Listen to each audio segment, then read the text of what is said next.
पुछन जे मेहार के पुछे से मेहार, पुछन जे मेहार के पुछे से मेहार,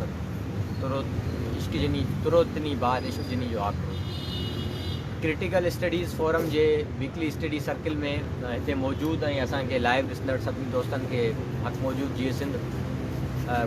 कुछ वक्त जी हिकिड़े नंढे वक़्फ़े खां पोइ वरी हैदराबाद में खाना बदोश में असांजो जेको वीकली स्टडी सर्किल आहे उहो थोरे मुख़्तलिफ़ टाइमिंग सां शुरू थियो आहे, छाकाणि त रमज़ान में अफ़्तारी वारे टाइम खां पोइ 8 बजे टाइम रखियो ऐं हाणे हर भरे सां असां हिन टाइम ते मुखातिबु थींदासीं। अॼोको जेको मौज़ू चूंड कयो वियो आहे हिन सर्किल लाइ उहो आहे ड्यूल पावर, मुतबादिल क़ुवत, ऐं उन में ख़ासि तौर ते वरी जेको इक़्तिलाबी सियासत आहे उन में ड्यूल पावर छा थींदो आहे, उनजो छा किरदारु आहे। त सियासी दायराकार जेको असांजो आहे उनजो हिकिड़ो इंतिहाई पेचीदा ऐं चई सघिजे थो त हिकिड़ो इंतिहाई संजीदा मौज़ू आहे, जंहिंखे पहिरीं मरहले में सम्झण जी कोशिशि आहे त ड्यूल पावर छा थींदो आहे ऐं उनजा लवाज़मात छा थींदा आहिनि, ऐं पोइ वरी ड्यूल पावर असांजी ख़ासि तौर ते नज़रियाती इनक़िलाबी सियासत में उहो ड्यूल पावर कीअं क्रिएट थींदो, उन में कहिड़ियूं मुश्किलातूं आहिनि, कहिड़ा मरहल आहिनि, उनखे असां डिस्कस कंदासीं। ख़ासि तौर ते पोरियत मज़ाहिमत जेको पंहिंजो डॉक्यूमेंट ॾिनो आहे उन मंझि बि ड्यूल पावर या मुतबादिल क़ुवत सिंध जे अंदरि असां ख़ासि पॉलिटिक्स जेके करियूं था त उन में मुतबादिल क़ुवत कीअं थीजे हिकिड़ी इनक़िलाबी सियासत में, इहो असांजी जेको नज़रियाती डॉक्यूमेंट आहे उनजो हिकिड़ो अहम हिसो आहे। त माना आल इन आल चई सघिजे थो त हिकिड़ो अहम मौज़ू आहे जंहिंखे अॼु असां अॼोके इन सर्किल में कवर करण जी कोशिशि कंदासीं। बुनियादी तौर ते ड्यूल पावर जो लफ़्ज़ जेको आहे जितां असां शुरू करियूं त इहो कोइन लफ़्ज़ जेको आहे इहो रशियन रेवोल्यूशन जे कॉन्टेक्स्ट में थियो आहे। माना फर्स्ट टाइम जेको लफ़्ज़ इस्तेमालु कयो इहो लेनिन इस्तेमालु कयो ड्यूल पावर। हाणे ड्यूल पावर में उनजी छा मुराद हुई, उन सॼे कॉन्टेक्स्ट में उन छा सम्झणु चाहियो पिए, उन खां पहिरीं असां बुनियादी जेकी लफ़्ज़ जी माना आहे, माना ड्यूल पावर मां मुराद इहो आहे त माना जॾहिं लफ़्ज़ असां वठूं था त उन मां असांखे साबित थिए थो त हिकिड़ी क़ुवत अॻे ई मौजूदु आहे जंहिंजे पैरेलल हिकिड़ी क़ुवत पैदा करण जी ज़रूरत आहे, ऐं उहा छो ज़रूरत आहे, लाज़मी इनक़िलाबी सियासत जॾहिं तव्हां करियो था जॾहिं तब्दीली जो सुवालु अचे थो त ख़ासि तौर ते मॉडर्न जेकी रियासत आहे उहा ख़ुदि हिकिड़ी ताक़त आहे, उहा पंहिंजे फार्म में हिकिड़ी पंहिंजी क़ुवत रखे थी, पंहिंजी ताक़त रखे थी। हाणे जॾहिं उन जबर जे निज़ाम खे जेको जबर जो निज़ाम कॾहिं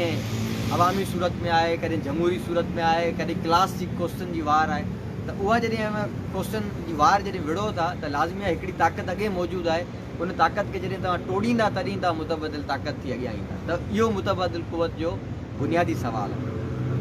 हाणे रशियन रेवोल्यूशन जे कॉन्टेक्स्ट में लेनिन जॾहिं हिनखे थियराइज़ करे थो त हिकिड़ी ॻाल्हि बुनियादी सम्झण जी आहे, सियासत जे अंदरि ख़ासि तौर ते कुझु दानिश्वर कुझु सियासी मुफ़क़िर उहे चवंदा आहिनि त victims of his on success थींदा आहिनि कॾहिं कॾहिं, माना उनखे उन मां इहो मुराद आहे त लेनिन जा जेके बि जेके ॻाल्हियूं आहिनि त छाकाणि त लेनिन रुॻो सियासतदान न आहे, लेनिन हिकिड़ो सियासी मुफ़क़िर बि आहे, माना जेकियूं शयूं प्रैक्टिस जे अंदरि करे थो सियासत जे अंदरि वंस पहिरीं हुनखे थियराइज़ करे थो, जेकॾहिं हुनखां पहिरीं थियराइज़ नथियूं थी सघनि त सियासत जो अंदरि उहो सियासत जे अमल जे अंदरि उहो जेकॾहिं अमल थी थो वञे त लेनिन उनखे थियराइज़ करे थो। ऐं लेनिन जी जेकी थियराइज़ेशन आहे उनजूं हिकिड़ी ॻाल्हि जेकी आउं ॿुधायां बुनियादी आहे, उन में मार्क्सिज़म जे अंदरि लेनिन जी कंट्रीब्यूशन हिकिड़ी इहा आहे त जेकी एब्स्ट्रैक्ट माना कॉन्सेप्ट हुया न, माना मार्क्सिज़म जे अंदरि जेकी एब्स्ट्रैक्शन हुई उनखे लेनिन बिल्कुलु सुकोड़े उनजे अंदरि जेके कॉन्क्रीट पोज़ीशन्स हुयूं उहे खणी आहिनि, ऐं उन्हनि कॉन्क्रीट पोज़ीशन्स मां हिकिड़ी ड्यूल पावर। लेनिन लिखियो त रशियन रेवोल्यूशन तारीख़ जे अंदरि पैदा थियल, तारीख़ जे अंदरि आयल हिकिड़ो अहम इनक़लाब, हिकिड़ो मुनफ़रिद इनक़लाब आहे। उहो मुनफ़रिद इनक़लाब जी जॾहिं उहो ॻाल्हि करे थो त पहिरियों आर्ग्यूमेंट जेको पेश करे थो उहो इहो करे थो त रशियन रेवोल्यूशन इन ई करे मुनफ़रिद आहे छाकाणि त उन रेवोल्यूशन अचण जे मरहले में हिकिड़ी ड्यूल पावर क्रिएट, हिकिड़ी मुतबादिल ताक़त क्रिएट।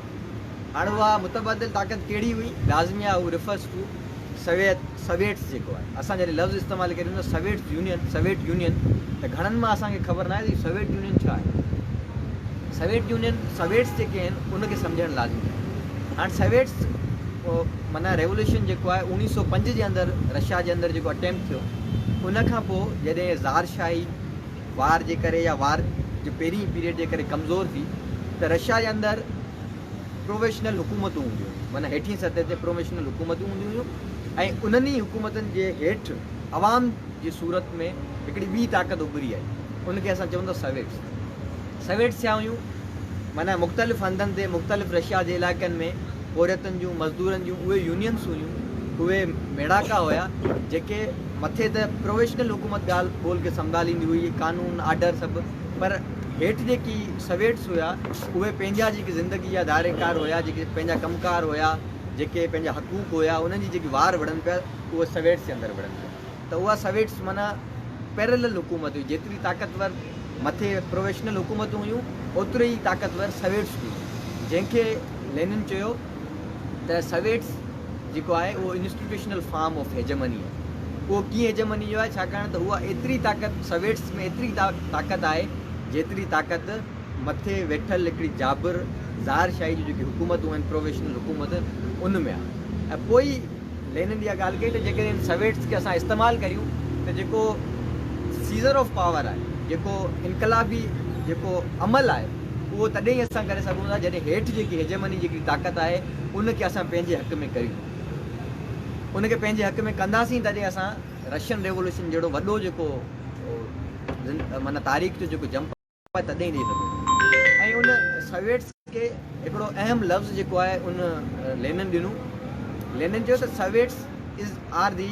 नेटिव जीनियस, माना सवेट्स जेके आहिनि उहे आम माण्हुनि जो नेटिव जेके माण्हू रहनि था उन्हनि जी जीनियस आहे, छाकाणि त उन्हनि हिकिड़ो अहिड़ो दायरेकार सियासत में पैदा कयो आहे जेको मथे वेठल हुकूमत जे मुक़ाबले में ओतिरी ताक़त रखे थो जेतिरी हुकूमतूं रखनि। ऐं उन मंझि उहे मुनफ़रद में, माना मिसाल जे तौर ते मथे जेकी ताक़त वेठी आहे उहा अथॉरिटेरियन आहे, उहा अवाम मुखालिफ़ आहे, पर हेठि जेकी सवेट्स वेठा आहिनि, जेके सवेट्स जंहिं तरीक़े सां रूल कनि थियूं, उहे माना उनखे हुन चयो त इहे पंहिंजे फार्म में हुननि जे बिल्कुलु अपोज़िट आहिनि। माना जिते हुते अथॉरिटेरियनिज़म आहे त हिते प्रोलेटेरिएट डिक्टेटरशिप आहे। सवेट्स जेके आहिनि उहे कलेक्टिव बेसिस ते पंहिंजा बुनियाद ठाहे, पंहिंजा मेंबर चूंडे, हुकूमतूं हेठि इन तरीक़े सां हलाइनि था। त लेनिन चयो त हाणे इनखे माना इन्हनि खे इस्तेमालु करण जी ज़रूरत आहे, इन ई अंदरि पेनिट्रेट करण जी ज़रूरत आहे। पेनिट्रेशन जो पहिरियों जेको कमु हुयो, बुनियादी कम में, उहो बाल्शेविक्स न कयो। माना बाल्शेविक्स जॾहिं थेराइज़ेशन कनि पिया उन खां पहिरीं मेंशेविक्स जेके हुया उन्हनि इहा ॻाल्हि कई त उहा जेकी सवेट्स आहिनि इहे तमामु घणो अहम किरदारु अदा करे सघनि था जेकॾहिं असांखे का वॾी तब्दीली आणणी आहे। पर लाज़मी आहे वॾी तब्दीली जो जेको ॻाल्हि हुई उन ते मेंशेविक्स जेके हुया उहे एतिरा चिटा न हुया, छाकाणि त उन्हनि इहो सम्झो पियो त रशिया जे अंदरि को सवेट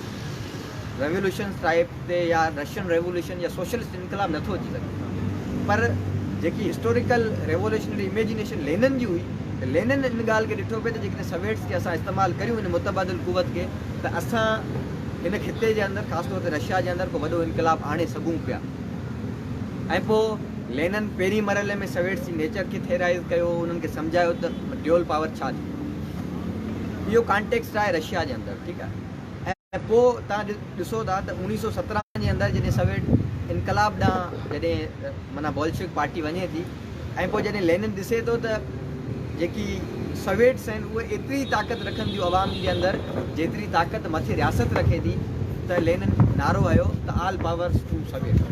हाणे जेकी सॼी ताक़त आहे, जेको सॼो इनकलाब जो दारो मदार आहे, उहो इन्हनि सवेट्स ते। हाणे सवेट्स जे हथ में आहे त उहो सीज़र ऑफ पावर कनि थियूं या नथियूं कनि, या इन मौक़े खे विञाइनि थियूं या इन मौक़े खे अवेल कनि। त इहो जेकी सॼी माना बर्डन ऑफ रेवोल्यूशन जेको हुयो लेनिन जेको पुट करे छॾियो सवेट्स, त इन मंझि इहा ॻाल्हि साबित थिए थी त जेको ड्यूअल पावर आहे उहो समाज जे अंदरि केतिरो अहम थिए। माना हाणे इहो त रशियन रेवोल्यूशन जो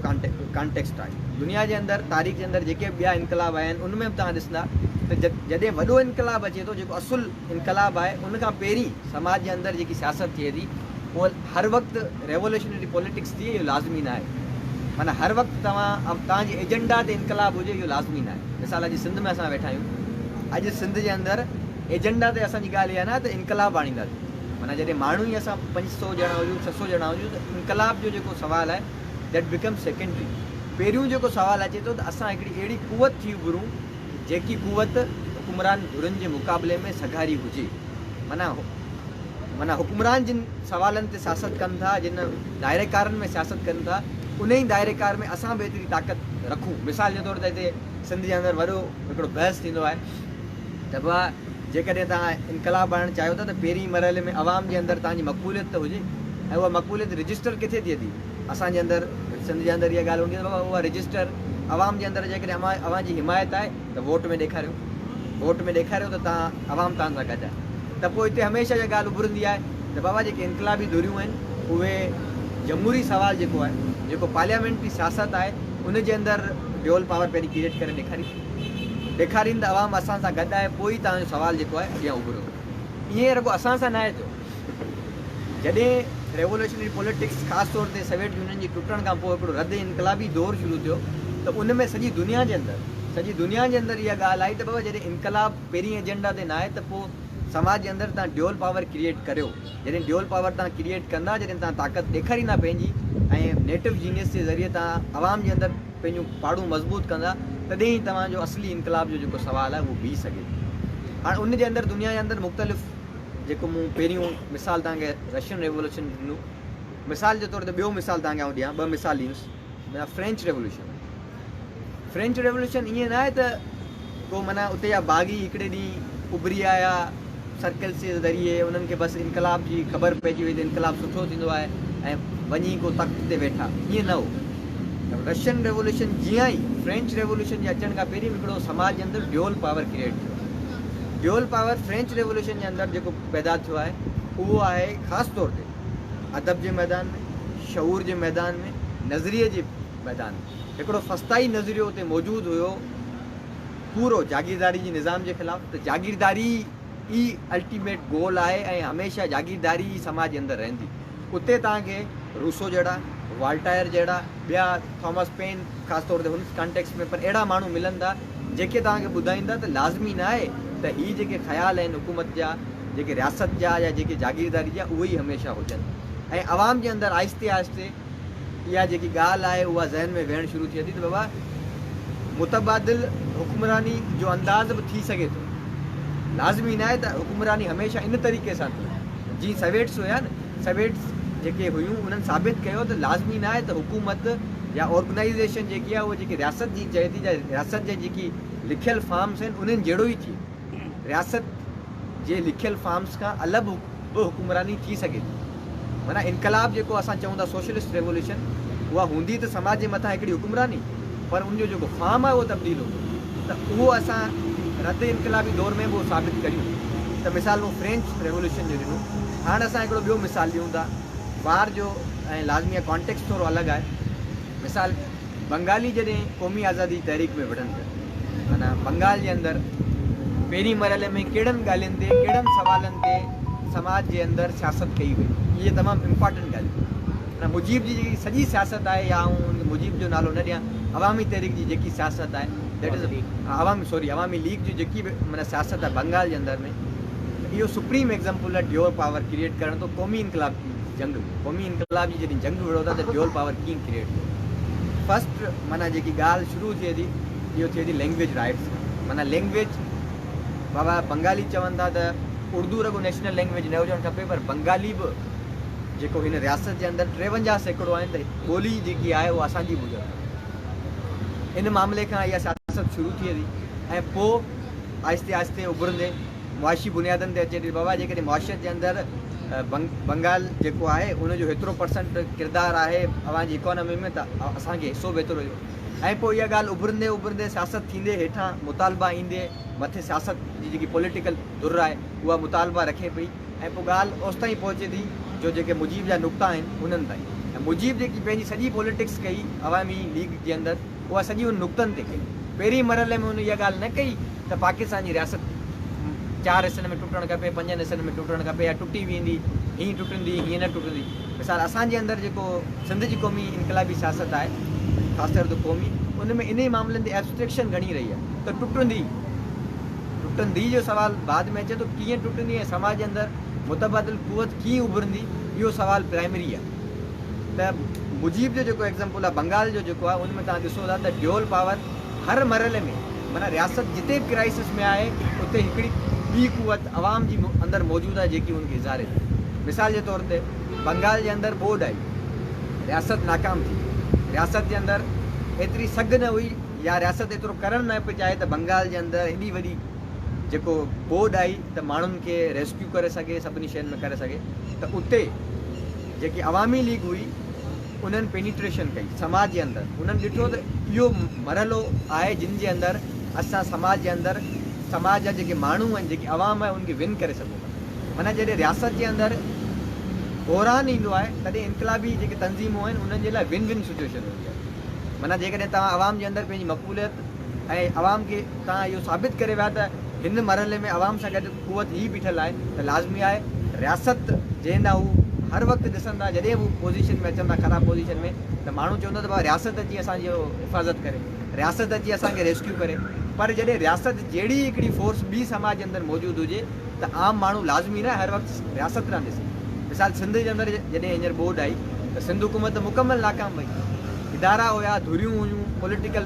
विंग्स हुयूं, समाजी धुरियूं हुयूं, उन्हनि ई रेस्क्यू कयो, मैसिव लेवल ते रेस्क्यू उन्हनि ई कयो। हाणे इहो समाज जे अंदरि माना उन्हनि पंहिंजो अल्टरनेट हिकिड़ो ॾेखारियो त हुकुमरानी हिन अंदाज़ सां थी सघे थी ऐं उहा रियासत जे अंदाज़ खां बिल्कुलु मुख़्तलिफ़। पर इहे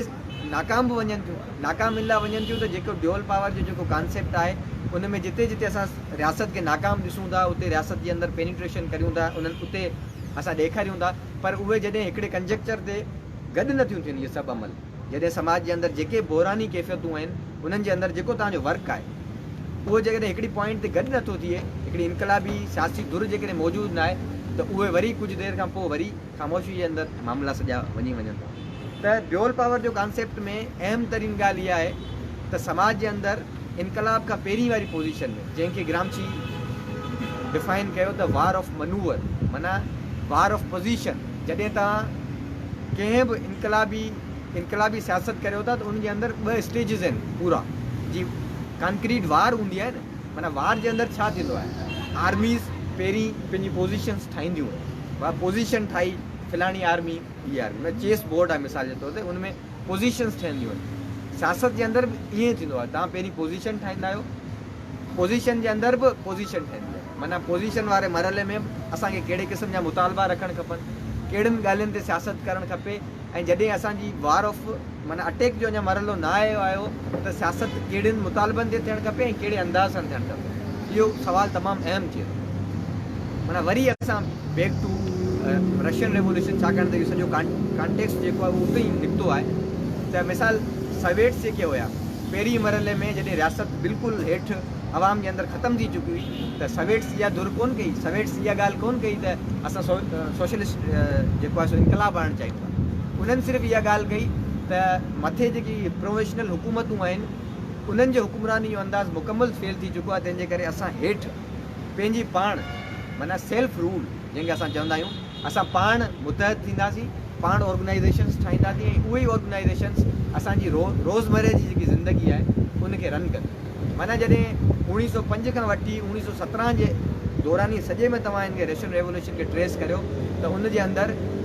जेकी रियासत हुई, फॉर्मल जेकी रियासत हुई, उहा बिल्कुलु ख़तमु थी चुकी हुई। माना आहिस्ते आहिस्ते डिके जी सूरत में आहे ऐं हेठां हिकिड़ी क़ुवत उभरे पई।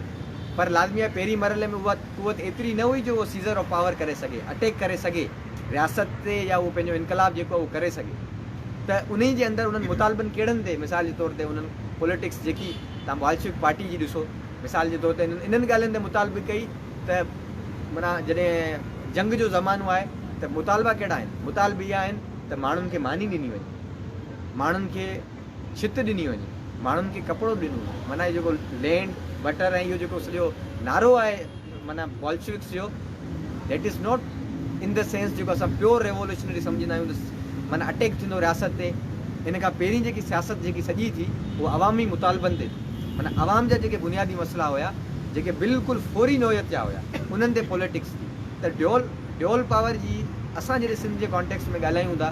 त उहो तॾहिं बीह सघे थो जॾहिं असां अञा वार ऑफ पोज़ीशन में आहियूं, जॾहिं असां हिकिड़ी मुतबादिल क़ुवत ठाहियूं पिया। मुतबादिल क़ुवत कंहिंजे ख़िलाफ़ु ठाहियूं पिया, मिसाल जे तौर ते रियासत हेठी लेवल ते सिंध जे अंदरि कीअं ऑपरेट करे थी, मिसाल जे तौर ते ऑपरेट करे थी थाणे कल्चर में, ऑपरेट करे थी पीपल्स पार्टी ज़रिए वॾेर के निज़ाम जे अंदरि, उतार के निज़ाम जे अंदरि जिरगा थियनि था, कबीलाई सेटअप्स आहिनि। इते हिकिड़ी अहिड़ी क़ुवत हुजे जेकी आवाम जा जेके बुनियादी मसइला आहिनि उहे इन्हनि ई पैरामीटर्स में इन्हनि फॉर्म्स ऑफ गवर्नेंस में रही हल न करे, उन्हनि खां बग़ैर, उन्हनि खां अलावा आवाम जी इमेजिनेशन में अहिड़ा फॉर्म्स विहारे जिन जे ज़रिए उन्हनि जा मसइला हल थियनि। मिसाल जे तौर ते ॻोठ जे अंदरि जेकॾहिं झेड़ो थिए थो, आवाम जे बुनियादी मसइलनि ते ॻाल्हायूं था। अञा जॾहिं ॻोठ जे अंदरि झेड़ो थिए थो त हेठि रियासत उनखे टेकल कींदी करे, वॾेरो वेठो आहे, उहो मसइलो हल कराए। पर जेकॾहिं इहो साॻियो ई मसइलो जेकॾहिं कंहिं माण्हू सां ज़्यादती थिए थी, उहो जेकॾहिं रोड ते हल थिए त इहो अल्टरनेट आहे, इहो ड्यूअल पावर आहे। ड्यूअल पावर नंढे पैमाने ते ज़रूरु आहे, ड्यूअल पावर वॾेरे जे मुक़ाबले में जेकॾहिं मसइलो रोड ते हल थिए थो त इहो ड्यूअल पावर आहे। ऐं इहो रियासत जो जेको फॉर्मल पॉलिटिक्स जो तरीक़ो आहे उनखे तोड़े थो। ऐं समाज जे अंदरि इनकलाबी सूरतूं ईअं ई जुड़ंदियूं आहिनि। असां माना रेवोल्यूशन हमेशह को एक्ट न आहे थींदो त माना असां ताक़त बद गॾु करियूं, सर्कल्स जे ज़रिए गॾु कंदा वञूं, असां इन जे लाइ गॾु करियूं त हिकिड़ो ॾींहुं ईंदो जिन ते असां जेको आहे सो पार्लियामेंट ते हमिलो कंदा। रेवोल्यूशन्स ईअं न आहिनि ईंदा। जीअं भाऊ चयो त रेवोल्यूशन्स जे अंदरि जेको रेवोल्यूशन खां पहिरीं जेकी फोर्स हूंदी आहे, उहा फोर्स तव्हां आहिस्ते आहिस्ते करे खसींदा आहियो। माना तव्हां हिकदमि को हमिलो करे न खसींदा आहियो, उहा आहिस्ते आहिस्ते हुकुमरान धुरनि खां खसींदा आहियो। ऐं इहो आहिस्ते आहिस्ते जेकी हुकुमरान धुरनि खां ताक़त खसण जो सुवालु आहे, इहो ड्यूअल पावर। तव्हां जॾहिं समाज जे अंदरि पुलिस जेकी गर्दी आहे उनखे आवाम जी ताक़त जे ज़रिए कुचलियो, जॾहिं मिसाल जे तौर ते शागिर्दनि ते मिसाल जे तौर ते को केस थिए त तव्हां समाज जी हिकिड़ी अहिड़ी इनकलाबी धुर मौजूदु हुजे जेकी उन्हनि सां गॾु हुजे ऐं उन्हनि खे इहा हर वक़्तु इहा ॻाल्हि स्टूडेंट पॉलिटिक्स कंदड़ धुर खे मौजूदु हुजे त जॾहिं आउं पॉलिटिक्स करियां थो त जेकी मथे पॉलिटिक्स थिए थी उन में का धुर आहे जेकी मुंहिंजी हिफ़ाज़त कंदी। हिन रियासत खां अलावा ॿी का धुर आहे जेकी पंहिंजे नेचर में रेवोल्यूशनरी आहे। त उते इहो जेको पॉलिटिक्स जेकी थींदी, स्टूडेंट पॉलिटिक्स कैंपस ते थींदी, इहा ड्यूअल पावर ते थींदी। त इहो जेको सुवालु आहे इहो तमामु अहम जेको आहे उभरी अचे थो। ऐं इन खां पोइ इन सॼे ड्यूअल पावर खे war of position, war of manoeuvre, war of attack जेके आहिनि, इनखे सेकेंड फेज़ में लेनिन खां पोइ लाज़मी जंहिं थेराइज़ कयो आहे उहो ग्रामची आहे। ग्रामची ॾाढी भली ॻाल्हि कई, हुनजे नोट्स बुक में आहे त ग्रामची चयो मूं सभिनी उन्हनि शयुनि खे थेराइज़ कयो आहे जेके शयूं लेनिन कयूं आहिनि। माना लेनिन जेके पॉलिटिक्स जे अंदरि जेके ॻाल्हि कई आहे ऐं अमल जे अंदरि करे ॾेखारी आहे, मूं सिर्फ़ु उनखे थेराइज़ कयो। त असांखे इहा ॻाल्हि सम्झणु खपे त जेके इनकलाब जा मॉडल असांजे साम्हूं आहिनि उन्हनि में जॾहिं इनकलाब खां पहिरीं जी जेकी सियासत आहे उहा कीअं थी सघे थी। सिंध जे अंदरि उहा सियासत हुर्रियत मज़ाहिम जी जेको डॉक्यूमेंट में आहे उहा ईअं सम्झे थी त असां हिन रियासत जे अंदरि जॾहिं पॉलिटिक्स करियूं था इनफॉर्मल रियासत जे अंदरि, त असां कुझु मुतालबनि ते पॉलिटिक्स कंदासीं ऐं उहे मुतालबा असांजा रिफॉर्मिस्ट न हूंदा। माना हिकिड़ो इहा अहम ॻाल्हि आहे त ड्यूअल पावर जॾहिं तव्हां क्रिएट करियो था उन में तव्हां रिफॉर्मिस्ट त नथा थी वञो। माना रगो ड्यूअल पावर त इनकलाबी जेकी तव्हांजी जेकी हिस्टोरिकल इमेजिनेशन आहे उहा ई तव्हां खां गाइब थी वञे। इन में ड्यूअल पावर में इहो बि अहम कॉन्टेक्स्ट आहे त असां जॾहिं ड्यूअल पावर जी ॻाल्हि करियूं त जेको असांजो इनकलाबी सियासत जो जेको आदर्श आहे उहो असां खां मिस न थिए। माना असांजो अल्टीमेट गोल त रेवोल्यूशन आहे, पर रेवोल्यूशन खां पहिरीं जेकी पोज़ीशन असां ठाहियूं पिया उन में असां ड्यूअल पावर जो कॉन्सेप्ट खे सिर्फ़ु इस्तेमालु कयूं। उन में हुर्रियत मज़ाहिम सम्झे थी असां जिन मुतालबनि ते ड्यूअल पावर समाज जे अंदरि क्रिएट कंदासीं उन में अहम मुतालबा इहे आहिनि त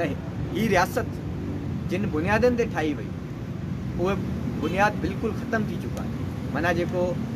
मुख़्तलिफ़ जेके क़ौमूं हुयूं हिन रियासत जे अंदरि, बंगाली, पंजाबी, पश्तून, बलोच, उन्हनि जे एग्रीमेंट जे ज़रिए हिन सियासत जे अंदरि हिन रियासत खे क़बूलियो कंहिं दौर में उहो पैक्ट ई ख़तमु थी चुको आहे। ख़ासि तौर ते बंगाल जी आज़ादी खां पोइ हीउ पैक्ट ख़तमु थी चुको आहे। तंहिंजे करे असां चऊं था त आवाम जो रियासत सां ऐं रियासत जो क़ौमुनि सां वाइदो जेको आहे उहो नए सिर थियणु खपे। असांजो माना जॾहिं ड्यूअल पावर क्रिएट करण जो जेको असां जिन मुतालबनि ते सियासत करियूं था उन में असां इहो पंहिंजे प्रोग्राम में बि ॾिनो आहे त इन्हनि मुतालबनि ते सियासत थियणु खपे। ॿियो मुतालबो मिसाल जे तौर ते हीअ रियासत जेकी फस्ताई मज़हबी तंग नज़री मज़हब जे ख़िलाफ़ु केरु असां मां न आहे, पर असां सम्झूं था उन्हनि जा जेके बुनियाद जिन खे उहे इस्तेमालु करे थी, बुनियाद तंग नज़री खे जंहिंखे इस्तेमालु करे थी उनखे वॉश आउट करे सेक्युलर बुनियादनि ते हिन रियासत जो क़यामु कयो वञे। इहो बि असांजो ड्यूअल पावर क्रिएट करण जे दौरान हिकिड़ो एजेंडा आहे। ईअं घणा एजेंडा तव्हांजे ज़हन में हूंदा, असांजे ज़हन में तव्हां डॉक्यूमेंट में पढ़ंदा तव्हांखे बुनियादी मुतालबा मिलंदा। त इन्हनि जॾहिं असां पावर ऑफ पोज़ीशन में आहियूं, जॾहिं ड्यूअल पावर असां क्रिएट करणु चाहियूं था, त इन्हनि मुतालबनि ते असां पहिरीं मरहले में पंहिंजी सियासत बीहारे सघूं। माना ऑर्गेनाइज़ेशन फेस में आहियूं, जॾहिं अञा असांजो अटैक करण जो वक़्तु न आहे आयो। सॼी दुनिया जे अंदरि जॾहिं लाज़मी इनकलाबी सियासत जो हिकिड़ो पूरो मामिलो आहे, त इन जे दौरान इन्हनि मुतालबनि ते सियासत करे सघे। ऐं इहे मुतालबा जेकॾहिं बहितर तरीक़े सां इस्तेमालु थियनि त रियासत जे अंदरि ई हिकिड़ो असां वटि पाकिस्तान में त स्टेट विदिन स्टेट त ॿी धुर आहे, रावलपिंडी वारा हमरा आहिनि, पर इहो असुलु कमु असांजो आहे। State within state revolutionary politics कंदड़ धुरनि जो कमु आहे ऐं उन्हनि खे इहो ट्रम पंहिंजे तरफ़ छिकणु खपे। ऐं रुॻो नज़रिए जे अंदरि छिकणु खपे, पर प्रैक्टिस जे अंदरि बि इहो रियासत खां उन धुर खां इहा खसणु खपे त रियासत जे अंदरि असांजी अवामी क़ुवत बि एतिरी हुजणु खपे त जिते रियासत कंहिं बि मामले ते पंहिंजी पोज़ीशन रखे थी, त असां बि जॾहिं अवाम जे अंदरि लहूं त असांजी पोज़ीशन बि एतिरी मज़बूत हुजणु खपे। ऐं इहे सिंध जे अंदरि बि अहिड़े क़िस्म जा तजुर्बा थी चुका आहिनि ऐं उहे असां रुॻो नाकामियुनि जी रुॻो ॻाल्हि करियूं, ईअं सही न आहे। सिंधी कॉम्परस्ती जो जॾहिं असां माना उनखे बुनियादी मामले में ॾिसूं था, प्रोग्रेसिव नेशनलिज़म जी, उनजी तव्हांखे हिकिड़ी हासिलात ॿुधायां, इहो ड्यूअल पावर जो एग्ज़ाम्पल थी सघे थो, किथे न किथे फिट थी सघे। माना हिन रियासत जो जेको नक्शो पाकिस्तान जे ॿियनि क़ौमुनि जे नज़र में आहे त रियासत इस्लामी थींदी आहे। रियासत जेकी आहे उहा उनजे अंदरि के बि क़ौमूं कोन थींदियूं आहिनि, उन्हनि जी ॿोली हिकु थींदी आहे, एक पैगंबर एक ख़ुदा एक इस्लाम जो जेको माना इहो जेको सॼो मामिलो आहे। सिंधी नेशनलिज़म बिल्कुलु इन जे एंटागोनिज़म में बीठल आहे। इहो ड्यूअल पावर आहे। सिंध जे अंदरि कहिड़ो माण्हू आहे जेको अॼु सिंध खे सिंधी क़ौम नथो सम्झे? सम्झूं था न, पर इहो 1947 वक़्तु न हो जॾहिं हीअ रियासत क़ाइमु थी चुकी हुई। उन वक़्तु असांखे इहा शइ जेतिरी सवली नज़र अचे थी त सिंधी अलॻि क़ौम आहे। सिंध में अंदरि दादू में बि हिकिड़ो माण्हू मञे थो, मेड़ में मञे थो, उमरकोट में मञे थो, घोटकी में मञे थो त सिंधी अलॻि क़ौम आहे। इहा जेकी वार असां खटी आहे, इहा एतिरी आसानी सां वार असां न खटी आहे। इहा वार असां पोज़ीशन ठाहींदे ठाहींदे खटी आहे। अॼु पीपुल्स पार्टी बि मञे थी त सिंधी अलॻि क़ौम आहे, छाकाणि त इहो जेको नैरेटिव आहे पोज़ीशन जो, इहो पोज़ीशन जो नैरेटिव असां खटियो आहे। ऐं अहिड़े ई तजुर्बा जेकॾहिं असां एवरीडे पॉलिटिक्स जे अंदरि आणियूं, रियासत जिते ऑपरेट करे थी एवरीडे बुनियादनि ते, उते जेकॾहिं असां ड्यूअल पावर जो कॉन्सेप्ट खणी अचूं ऐं औरतुनि जे अंदरि, ॿारनि जे अंदरि, स्टूडेंट्स जे अंदरि, हेठि समाज जा जेके मज़लूम पिरत आहिनि, क़ौमूं थी सघनि थियूं, तबिका थी सघनि था, उन जे अंदरि असां जेकॾहिं इनकलाबी नज़रिए सां, इनकलाबी प्रोग्राम सां जेकॾहिं लहूं ऐं हिकिड़ियूं अहिड़ियूं ऑर्गेनाइज़ेशन्स ठाहियूं, हिकिड़ा अहिड़ा मुतालबा खणी वञूं जिन जे बुनियादनि ते जॾहिं असीं सियासत करियूं त अवाम जेकी आहे असां ते एतिरो ई इतबार करे जेको हिन वक़्तु हू फॉर्मल रियासत ते करे थी, ऐं किन मरहलनि में उहो हुन खां वधीक करे। माना रशिया जे अंदरि जेकॾहिं मिसाल जे तौर ते को मुतालबो थिए पियो, माना मिसाल जेकॾहिं कंहिं फैक्ट्री अंदरि कंहिं मज़दूरनि सां नाइंसाफ़ी थिए थी, त फैक्ट्री जो जेको आम मज़दूर हूंदो हुयो उहो प्रोफेशनल हुकूमत तरफ़ भॼण खां वधीक सवेट अॻवाननि सां अची मिलंदो, माना जेके एवरीडे बुनियादनि ते जेके उन्हनि जा माण्हू आहे उन्हनि सां मिलंदो हुयो। छाकाणि त उहो सम्झे पियो त जेकी ताक़त आहे, जेकी अवाम जी जेकी ताक़त आहे, उहा हुकूमत मथे वेठल हुकूमत जेकी फॉर्मल रियासत आहे उन वटि न आहे। अवाम जी हिमायत हाणे सवेट्स वटि आहे। ऐं पोइ सवेट्स जॾहिं हिकिड़े मरहले ते एतिरी ताक़त रखी विया जो उहो अबव पॉलिटिक्स थी विया, अबव स्टेट थी विया, जो उन्हनि जी ताक़त रियासत खां मथे थी वई, त लेनिन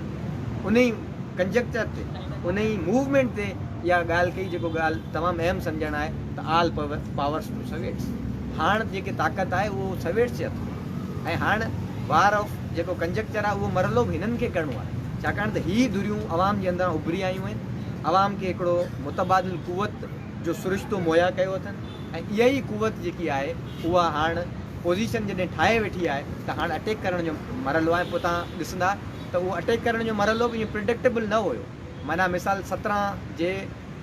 जनवरी फेबरवरी में लेनिन खां पुछनि पिया त ॿियो ख़बर कॾहिं इनकलाब ईंदो कंहिं धरणे में, कंहिं स्पीच में, त हू उन वक़्तु बि इहा ॻाल्हि करे थो जॾहिं वार पोज़ीशन ठहे पई। माना जीअं असीं हींअर पोज़ीशन जी वार ठाहियूं था, माण्हू पुछंदा त भाई कॾहिं तव्हांजो प्रोग्राम अमल जे अंदरि ईंदो, त असां बि चवंदा त इहो प्रिडिक्ट त न आहे। वार ऑफ पोज़ीशन जे अंदरि असां मरहलनि जे अंदरि सियासत जो जेको दायराकार आहे उहो इलाही पेचीदा थिए थो। उन में साल नथा ॾेई सघजनि त हुरियत मज़ाहिमत 20 साल वार ऑफ पोज़ीशन विढ़ंदी ऐं 21 साल इनकलाब ईंदो, ईअं न आहे। वार ऑफ पोज़ीशन में शयूं डिटरमाइन थींदियूं त अवाम जे अंदरि असां केतिरी सघ सां लहूं था ऐं अवाम जे अंदरि असांजी ताक़त छा आहे। मेजरमेंट थींदी पूरी समाज जे अंदरि जी हिकिड़े माण्हू जो गर्मी पद चेक कयो वेंदो आहे त हिकिड़े इनकलाबी सियासत कंदड़ धुर जो बि इहो कमु आहे त सियासी जेको गर्मी पंद आहे उहो हर वक़्तु मापींदी वञे त आवाम जो गर्मी पद सियासी केतिरो आहे। त उहो लेनिन जी जेकी मूं ॻाल्हि कई पई त लेनिन चयो असांखे ख़बर न आहे, असां त ईंदड़ नसुलनि जे लाइ कमु करियूं था। उहो जॾहिं इनकलाब आयो ऐं पोइ तव्हां ॾिठो त अक्टूबर जे अंदरि ऑल टुगेदर शयूं तब्दील थी वियूं ऐं अक्टूबर जे अंदरि हिस्ट्री जो हिकिड़ो तमामु वॾो जंप जेको आहे अची वियो ऐं जेकी ताक़त हुई उहा फॉर्मल रियासत त पंहिंजे पाण मां ख़तमु थी वई, पर पोइ अची बाल्शिविक्स जेके आहिनि उहे हिननि अटैक जी सूरत में अवाम जी पज़ीराई जी सूरत में अवामी मुतालबनि ते अची तक नशी त इहा जेकी पोज़ीशन ठाहींदे हिकिड़े मरहले ते ऐं रियासत जे अंदरि बहरान पैदा थियनि था। मिसाल जे तौर ते सिंध जे अंदरि असां जॾहिं पॉलिटिक्स करियूं था त केतिरे अहिड़ा मरहला अचनि था जिते हीअ रियासत बिल्कुलु वाइप आउट थी वञे, रियासत जो को रही कोन। मिसाल हीअ तव्हां ताज़ो क्राइसिस जी ॻाल्हि वठो त पाकिस्तान जो क्राइसिस केॾो डीप न आहे जो IMF ते सॼो मामिलो बीठो आहे हिकिड़े सेंस में तव्हां ॾिसो केॾो क्रिटिकल कंजक्चर आहे। जेकॾहिं 6 महीना IMF जेकॾहिं हिननि खे पैसा न ॾे तव्हां सम्झी सघो था त हिन रियासत जी पोज़ीशन छा बीहंदी ऐं जेकॾहिं उन पोज़ीशन जे अंदरि असांजी पोज़ीशन मज़बूत आहे त पोइ असां छा करे सघूं था उन पॉसिबिलिटीज़ ते बि तव्हां सोचे सघो था त केतिरियूं हॉरिज़न्स खुलंदा पॉलिटिक्स जा। पर उहे खुली तॾहिं सघनि था जॾहिं हिन ई टाइम में जेको वार ऑफ पोज़ीशन ठाहिण जो वक़्तु आहे, जॾहिं मुतबादिल क़ुवत ठाहिण जो वक़्तु आहे, उन में असीं केतिरा सगारा आहियूं ऐं कहिड़े सियासी प्रोग्राम सां आवाम में लहूं था इहो डिटरमाइन कंदो। माना जेको वार ऑफ जेको तव्हांजो अटैक जो मरहलो आहे इहो टोटली डिपेंड आहे तव्हांजी वार ऑफ पोज़ीशन ते। माना जॾहिं तव्हां मुतबादिल क़ुवत ठाहिण जे मरहले में आहियो त तव्हां केतिरी क़ुवत सां आवाम में मौजूदु आहियो इहो डिटरमाइन उन शइ खे कंदी त तव्हां कॾहिं वार ऑफ अटैक जो जेको मामिलो आहे उन ते बीह सघंदो। हिकिड़ी आख़िरी ॻाल्हि जेकी आउं करे मसरूर खे ॾींदुसि त उहो ॿियनि उन्हनि जे पासनि ते जेको आहे करे सघे त माना सियासत जे अंदरि सियासत जो जेको सॼो दायरेकार आहे, पॉलिटिक्स जो जेको सॼो दायरेकार आहे उन जे अंदरि घणा मामला पेचीदा थियनि। माना 2+2 4 वारो मामिलो सियासत जे अंदरि नथो हली सघे ऐं इहो हर पॉलिटिकल वर्कर खे ख़ासि तौर ते जॾहिं असां पॉलिटिक्स जे अंदरि रियासत ते टेक ओवर जी पॉलिटिक्स करियूं था, जॾहिं तब्दील करण जी ॻाल्हि करियूं था त असांखे हिकिड़ी ॻाल्हि सम्झणु खपे उहो शहर आहे उर्दू जो त इश्क जेको आहे उहो बेसब्र आहे। माना उहो चाहे थो माणिया ऐं पर उनजे अंदरि हिकिड़ो क्रिटिकल मामिलो इहो आहे त तव्हांखे सबुर बि करिणो पए थो ऐं इन ई साॻी जीअं इनकलाबी सियासत आहे जॾहिं पैसिव दौर खां पोइ तव्हां ॾिठो पैसिव दौर ख़तमु थियो ऐं ऑल टुगेदर समाज जे अंदरि त पंहिंजो इनकलाबी सियासत कंदड़ धुरियूं हुजनि ॿिया शयूं हुजनि उहे त हलंदियूं वयूं ऐं पोइ तव्हां ॾिठो त 2017-18 जे अंदरि ख़बर ई न पई सियासी कंदड़ धुरियूं जेके सियासत कंदड़ धुरियूं हुयूं जॾहिं बहरान अॻियां आयो त सियासत कंदड़ धुरियूं जेके आहिनि उहे उभरी आयूं। त ईअं थींदो आहे पॉलिटिक्स जे अंदरि उनखे लेनिन जी वरी इन ॻाल्हि ते ख़तमु कजे त कॾहिं कॾहिं वक़्तु इनकलाबी सियासत जे दौरान ईअं गुज़रंदो आहे जो सदियूं ऐं ॾहाका गुज़री वेंदा आहिनि कुझु बि न आहे थींदो ऐं कॾहिं कॾहिं ॾहाकनि जे अंदरि सदियूं गुज़री वेंदियूं आहिनि ऐं उहो ई ड्यूअल पावर जो सॼो तस्वुरु आहे त जेकॾहिं असां ड्यूअल पावर एतिरो मज़बूत कंदासीं त तई सिंध जे पॉलिटिक्स जे अंदरि असां उन कंजक्चर ते पहुची सघूं था जो कॾहिं मरहलो ईअं ईंदो त असांजो ड्यूअल पावर एतिरो मज़बूत हूंदो जो ड्यूअल पावर पैदा कंदे त असांखे मुमकिन आहे साल लॻी वञनि पर उहो जेको पर्टिकुलर मूवमेंट हूंदो पर्टिकुलर अमल हूंदो उहो एतिरो जल्दी गुज़री वेंदो जो तव्हांखे ख़बर बि न पवंदी। उहो उन ते ई अमल दरामद करे थो। इहो को मैजिक न आहे त असां ताक़त कंदासीं हिकिड़े मरहले में हिकिड़े सेकेंड में थी वेंदो, पर जेकॾहिं तव्हांजे समाज जे अंदरि एतिरो कमु कयल आहे ऐं समाज जे अंदरि तव्हांजी मुतबादिल इनकलाबी सियासत जी एतिरी पज़ीराई आहे तई जॾहिं क्रिटिकल कंजक्चर अचनि था हिस्ट्री जा तॾहिं तव्हां टेक ओवर करे सघो था ऐं इनकलाब जो पूरो फ़लसफ़ो हिन ते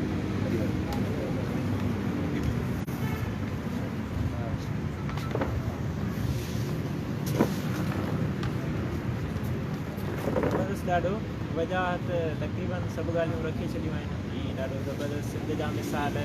दुनिया सां ॻंढे करे ड्यूअल पावर कीअं थो वर्क करे या कीअं हुन वर्क कयो आहे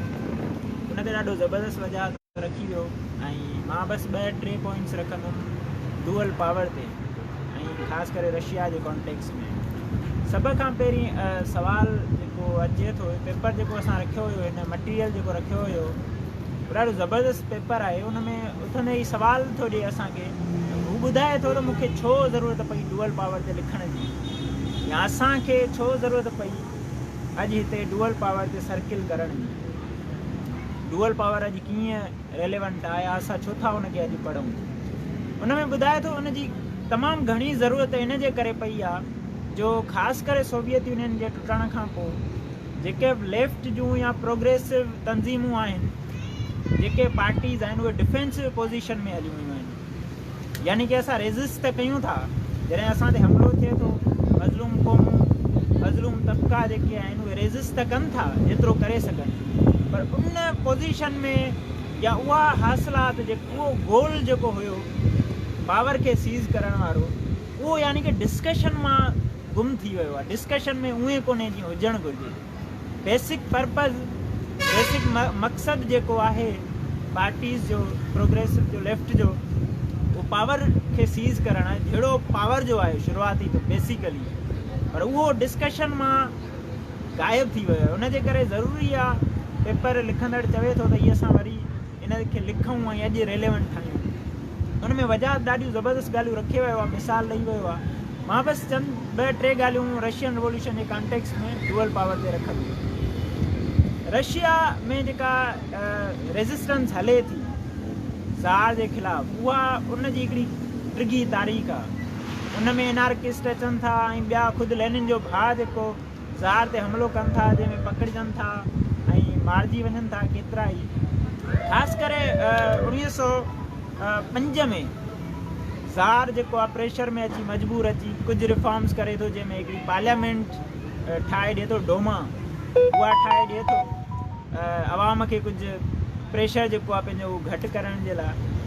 पर उहा जेका असेंबली ठहे थी उहा ख़ुदि ज़ार जे कंट्रोल में रहे थी यको टाइम ऐं उनखे के ख़ासि पावर मिलनि कोन था उन खां पोइ रशियन सोसाइटी जेको ॿियो मरहलो अचे थो वर्ल्ड वॉर 1 जे दौरान उहो अचे थो फेब्रुअरी रिवोल्यूशन जंहिंमें ज़ार खे मुकमल ज़ार जा पावर जेके आहिनि उहे असेंबली ॾे ट्रांसफर थी था वञनि ऐं इहो ई उहो डेमोक्रेटिक गोल हुयो जेको रशियन रिवोल्यूशनरीज़ जे ज़हन में हुयो मार्क्स वारो मेथड समाज जेको आहे कैपिटलाइज़ थींदो एडवांस थींदो पोइ उन में जेको आहे मज़दूर बि ओतिरो ई शऊर याफ़्ता थींदो ऐं पोइ हिकिड़ो रिवोल्यूशन ईंदो त उन ते फेब्रुअरी इनकलाब थी थो वञे ऐं इन फेब्रुअरी इनकलाब खां पोइ जेके इनकलाबी आहिनि जेके उन टाइम जा रिवोल्यूशनरीज़ हुआ उहे तमामु घणा ख़ुशि हुआ ख़ुदि जेका बोल्शेविक हुई उन में बहस हुयो त इनखे बचाइजे इनखे इहो ज़बरदस्त आहे पर तारिक अली चवंदो आहे त इन टाइम्स ऑफ रिवोल्यूशन जो जेको टाइम हूंदो आहे उन में पार्टी लीडर खां अॻियां हलंदी आहे ऐं क़ौम जेका आहे उहा पार्टी खां बि अॻियां हलंदी आहे अवाम जेको आहे उहो पार्टी खां बि अॻियां हलंदो आहे हिते सूरत हाल तारिक अली चवंदो आहे इहा हुई त जेका अवाम हुयो उहो सभिनि खां अॻियां हले पियो पर लीडर पोइ हिते कोन हुयो हू बि अवाम सां गॾु पियो हलियो ऐं हुनखे सॼी सूरत हाल खे सम्झी पियो जेके सोवियत जेके इमर्ज थियनि था उन में लेनिन हिकिड़ी ॻाल्हि ॾिसे थो नोट थो करे त जेको डेमोक्रेटिक रिवोल्यूशन जंहिंखे असांजा घणा पंहिंजा साथी चवनि था इनकलाब अची वियो ज़बरदस्त थी वियो हाणे उन खां ॾिसूं था असां त हिकिड़ो वॾो अवामी तबिको जंहिंखे सोवियत चवनि था उहे वरी ॿिए पासे पिया वञनि इनकलाब जेको थियो उनखे हू मञनि ई कोन था हुननि हिकिड़ी अलॻि ताक़त मुकमल हिकिड़ी अलॻि कुवत थी विया आहिनि रशियन सोसाइटी में उनखे हू चवे थो त हीअ आहे डुअल पावर या मुतबादिल कुवत उन हू ॿुधाए थो त जीअं वजात ॻाल्हि रखी त मथे हिकिड़ी गवर्नमेंट वेठी आहे पर हेठि ॾिसूं था त उहा सॼी रिप्लेस थी वई आहे हेठि जेको आहे उहो सॼो इंतिज़ाम सोवियत पिया संभालनि हाणे इहा अंडरस्टैंडिंग लेनिन वटि किथां आई उन में लेनिन जो हिकिड़ो ॾाढो ज़बरदस्त मेथड जेको हुन मार्क्स खां ई सिखियो मार्क्स खे कोट बि कंदो आहे लेनिन बार बार त मार्क्स जेके पंहिंजे कम्युनिस्ट मैनिफेस्टो में जेके करेक्शन्स कुझु कयूं या मेथडोलॉजी में जेके चेंजिस आंदियूं उहे पेरिस कम्यून जेको ठहे थो उनजी सॼी सूरत हाल खे प्रैक्टिकली ॾिसी उहो सम्झे थो त थियरी खे चेंज करणु खपे प्रैक्टिस जेका असां ॾिसूं था प्रैक्टिकल एक्सपीरियंस आहिनि उन्हनि जे बुनियाद ते जंहिंखे पोइ मार्क्स करेक्शन्स करे थो पेरिस कम्यून में हाणे पेरिस कम्यून खे लेनिन जो बि इहो ई मेथड हुयो त हू प्रैक्टिकल जेके बि थिया आहिनि मामला उन्हनि खे वधीक गहराई सां पढ़ंदो हुयो लेनिन ऐं जेको रशियन सोसाइटी में थिए पियो उन में ऐं पेरिस कम्यून में